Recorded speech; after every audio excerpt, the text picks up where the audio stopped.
दोस्तों, बिहार सरकार द्वारा नया राशन कार्ड और राशन कार्ड में नाम जोड़ने के लिए ऑफलाइन प्रक्रिया चालू कर दिया गया है, जिसके माध्यम से आप डीलर के माध्यम से, ब्लॉक के माध्यम से, पंचायत से या शिविर के माध्यम से ऑफलाइन ही आप अपना राशन कार्ड में नया मेंबर को जोड़ सकते हैं, नया सदस्य को जोड़ सकते हैं। दोस्तों, नया सदस्य के राशन कार्ड में नाम जोड़ने के लिए फॉर्म ख लगता है, पर पत्र जो ख होता है ना, उसे ही भरना पड़ता है। तो आज के इस वीडियो के माध्यम से बताने वाले हैं कि फॉर्म ख कैसे भरेंगे। उसमें बहुत ही बारीकी से डिटेल्स को भरा जाता है और इसमें कौन कौन से डॉक्यूमेंट लगाकर फॉर्म को जमा करेंगे, जिससे आपको राशन कार्ड में नया मेंबर जुड़ जाएगा, नया सदस्य जुड़ जाएगा। दोस्तों, वीडियो को शुरू से अंत तक देखिएगा, कहीं भी दिक्कत आएगा तो कमेंट कीजिएगा।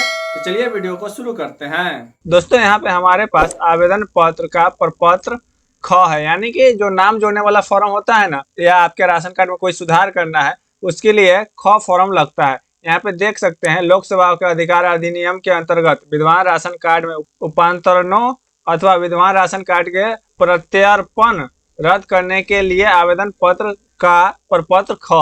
दोस्तों, राशन कार्ड में अगर आपको नया नाम जोड़ना है, पहले से राशन कार्ड आपका बना हुआ है, तो यहाँ पे ख फॉर्म भरना पड़ता है। इसी ख फॉर्म को भरना है। यहाँ पे आपको पारिवारिक फोटो लगाना है, चिपकाना है। कैसा पारिवारिक फोटो चलेगा, यहाँ पे इस प्रकार से आपको पारिवारिक फोटो खींच लेना है। पीछे से आपको झोपड़ी वाला होना चाहिए, जो फूस का घर होता है ना, वो वाला होना चाहिए। टट्टी मरई का घर होता है, वो वाला रहना चाहिए। इसी प्रकार से आपको फोटो खींच के निकलवा लेना है और यहाँ पे चिपका देना है। दोस्तों, यहाँ पे आवेदक का नाम, आवेदक के नाम में किसका नाम डालेंगे? जिसके नाम से आपका राशन कार्ड है, जिसके नाम से आप जातीय आवासीय आय बनवाए हैं, उनका नाम यहाँ पे डालना है। फिर उसके बाद आधार नंबर, यहाँ पे उनका ही आधार नंबर डालना है। फिर उसके बाद यहाँ पे चालू मोबाइल नंबर डालना है। आवेदक के यहाँ पे जिसका नाम लिखे हैं उसका पिता या पति का नाम लिख देंगे। जिसका भी नाम लिखेंगे यहाँ पे टिक मार देंगे, पिता या पति है। ज्यादातर यहाँ पर पिता का नाम लिख दीजिएगा, सही रहता है। यहाँ पे पूर्ण आवासीय पता, यहाँ पे पूरा आवासीय पता लिखना है। कहाँ रखते हैं, आपका घर कहाँ है, पोस्ट कहाँ है, थाना कहाँ है, जिला कहाँ है, इतना आपको डिटेल्स यहाँ पे फिल करना है। फिर उसके बाद यहाँ पे 6 नंबर पॉइंट आ जा रहा है, विद्यमान राशन कार्ड की संख्या। जो आपके पास राशन कार्ड है ना, उसका यहाँ पे संख्या लिखिए, राशन कार्ड नंबर लिखिए। उसके बाद 7 नंबर पॉइंट आ जा रहा है, संबंध जन वितरण प्रणाली, विक्रेता का नाम एवं अनुज्ञापित संख्या। तो इसे छोड़ देंगे, कोई दिक्कत नहीं है।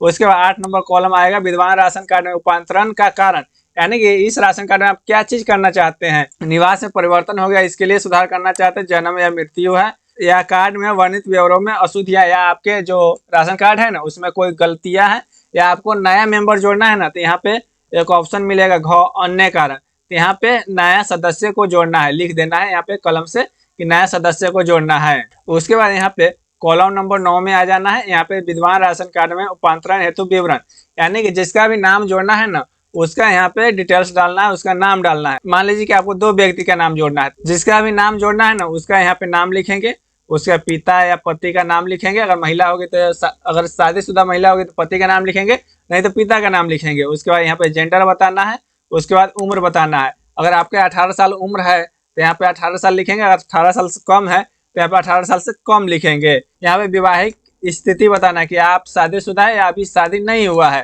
तो यहाँ पे जो भी स्थिति होगा यहाँ पे लिख देंगे। उसके बाद संबंध बताना है कि आप कार्डधारी से, जिसके नाम से राशन कार्ड है, उससे इस व्यक्ति का क्या संबंध है। तो यहाँ पे पति है, बेटा है, पोता है, नाती है, नतनी है, जो भी संबंध है यहाँ पे लिख देना है। फिर वही कॉलम यहाँ पे आ जा रहा है आधार EID नंबर, यानी कि यहाँ पे जिसका नाम लिखा है ना उसका ही यहाँ पे आधार नंबर लिखना है। जो भी आधार नंबर होगा आधार कार्ड पर से देख के आपका आधार नंबर यहाँ पे लिख देना है। फिर उसके बाद यहाँ पे मोबाइल नंबर दर्ज कर देना है। यहाँ पे व्यवसाय सरकारी सेवक, यानी कि आपके पास सरकारी नौकरी है या नहीं है। अगर है तो हाँ करेंगे, अगर नहीं है तो नहीं कर लिखेंगे। अगर आपके पास सरकारी नौकरी होगा तो राशन कार्ड नहीं मिलता है, आपको राशन नहीं मिलेगा।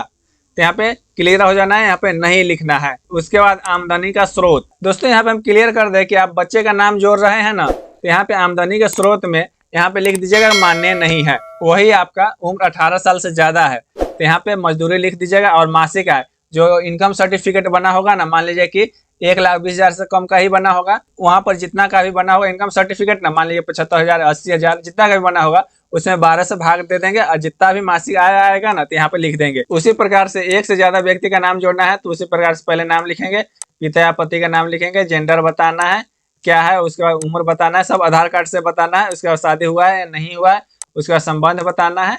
उसके बाद फिर से यहाँ पे आधार नंबर लिखना है, फिर उसके बाद मोबाइल नंबर, सरकारी सेवा का व्यवसाय तो यहाँ पे नहीं लिखना है, आमदनी का स्रोत जो भी है, अगर 18 वर्ष से कम उम्र है तो आप माने नहीं लिख देंगे। उसके बाद आय में 00 लिख देंगे। इस प्रकार से आपको फॉर्म को फिल कर देना है। उसके बाद जितना भी नाम जोड़ना है सबके इसी प्रकार से एक एक करके आपको फॉर्म को फिल कर देना है। उसके बाद यहाँ पे आ जाएगा अगला ऑप्शन, मोटर चालित तिपहिया 4 पहिया वाहन है, अगर है तो हाँ करेंगे, नहीं है तो नहीं पर टिक करेंगे। दोस्तों राशन कार्ड के लिए ना आपके पास इतना जितना भी यहाँ पे ऑप्शन दिया गया है ना, यहाँ से देख सकते हैं जितना भी ऑप्शन है सभी में नहीं ही भरना है, नहीं पर ही टिक मारना है, क्योंकि अगर हाँ पर टिक मारते हैं तो आपको राशन कार्ड नहीं बनेगा, आपका राशन कार्ड में नाम नहीं जुड़ेगा। इस बात को आपको ध्यान रखना है। तो यहाँ पर जितना भी चेक बॉक्स है ना, यहाँ पर सभी में नहीं नहीं नहीं नहीं का आपको टिक मार देना है, यहाँ पर दिया हुआ है। उसके बाद यहाँ पे आना है, यहाँ पे दिनांक लिख देना है, किस डेट को फॉर्म को फिल कर रहे हैं, या जिस डेट को जमा करने जाइएगा वो डेट मेंशन कर दीजिएगा, और स्थान बताना है कि आप कहाँ का रहने वाले हैं या कहाँ से फॉर्म को जमा कर रहे हैं या कहाँ पे जमा कर रहे हैं, कोई भी स्थान का जगह, कोई भी स्थान का नाम मेंशन कर दीजिएगा। उसके बाद जो भी आवेदन दे रहा है ऊपर में नाम लिखे है, यहाँ पर जिसका भी नाम लिखे है ना वो हस्ताक्षर करेगा, यहाँ पर हस्ताक्षर करेगा। उसके बाद फिर यहाँ पे कर देना है, फिर यहाँ पे दिनांक स्थान लिख देना है, फिर उसके बाद आवेदक का हस्ताक्षर अंगूठे का निशान यहाँ पे दे देना है। उसके बाद यहाँ पे स्वयं शपथ पत्र आ जाएगा, तो स्वयं शपथ जो आवेदन दे रहा है उसका यहाँ पे नाम लिखेंगे, उसका पिता या पति का नाम लिखेंगे, कहाँ का रहने वाला गाँव का नाम लिखेंगे, फिर पोस्ट ऑफिस, फिर पंचायत का नाम, उसके बाद थाना, फिर उसके बाद जिला का नाम। इस प्रकार से आपको लिख देना है, और जितना भी चेक बॉक्स मिल रहा है सभी में नहीं का टिक लगा देना है। फिर उसके बाद यहाँ पर स्थान का नाम लिखना है, फिर उसके बाद दिनांक, इसके बाद यहाँ पे आवेदक का हस्ताक्षर, जो आवेदन दे रहा है उसका सिग्नेचर करना है। दोस्तों ये हो गया आपको राशन कार्ड में नया नाम जोड़ने के लिए ख फॉर्म कैसे भरा जाएगा ऑफलाइन। और इसमें बता दें कि आपका डॉक्यूमेंट कौन कौन से लगेगा। जिसके नाम से आवेदन दे रहे हैं उसका जातीय, आवासीय, आय, जातीय है ना अभी फिलहाल में बिल्कुल सही से बनवाइएगा, और जो जातीय बनवाइएगा वो मायके से बनवाइएगा, उसमें डॉक्यूमेंट जरूर अपलोड कीजिएगा। जो जमीन का दस्तावेज होता है वह दस्तावेज जरूर अपलोड कीजिएगा। किसी दलाल को पकड़ के जातीय बनवाने में ना दस्तावेज नहीं अपलोड कर रहे हैं, जाति को प्रूफ नहीं कर रहे हैं, अगर वह चेक किया जाएगा तो वहाँ पे आपका राशन कार्ड भी रद्द कर दिया जाएगा, उसका नाम भी नहीं जोड़ा जाएगा। इस बात को ध्यान रखना है, और राशन कार्ड में जो भी डॉक्यूमेंट दीजिएगा वो बिल्कुल सही दीजिएगा और ऑनलाइन शो करना चाहिए, ये डॉक्यूमेंट दीजिएगा। तो यहाँ पे बता दें कि डॉक्यूमेंट में जातीय, आवासीय और आय, सामूहिक फोटो भी लगेगा, और राशन कार्ड में जिसका नाम जोड़ना है उसका भी आधार कार्ड, और जिसका पहले से जुड़ा हुआ है उसका भी आधार कार्ड लगेगा। फिर उसके बाद बैंक का पासबुक लगेगा जो आवेदन दे रहा है उसके नाम से, और ये सारे डॉक्यूमेंट के एक साथ अटैच कर लेना है, या चाहे तो आप अपने डीलर के पास जमा कर सकते हैं, अगर चाहे तो आप ब्लॉक में भी जमा कर सकते हैं, जहां पर भी आपको सुविधा लगे यह डॉक्यूमेंट ले जाके आपको जमा कर देना है। तो दोस्तों आज हमने बताया कि राशन कार्ड में नाम जोड़ने के लिए जो ख फॉर्म होता है उसको आप कैसे भरेंगे। सारी जानकारी स्टेप बाय स्टेप करके बताए हैं। कहीं भी दिक्कत आएगा तो कमेंट जरूर कीजिएगा। वीडियो अच्छी लगी तो वीडियो को लाइक कीजिएगा, चैनल को सब्सक्राइब कीजिएगा। मिलते हैं एक और नेक्स्ट वीडियो में, जब तक जय हिंद जय भारत।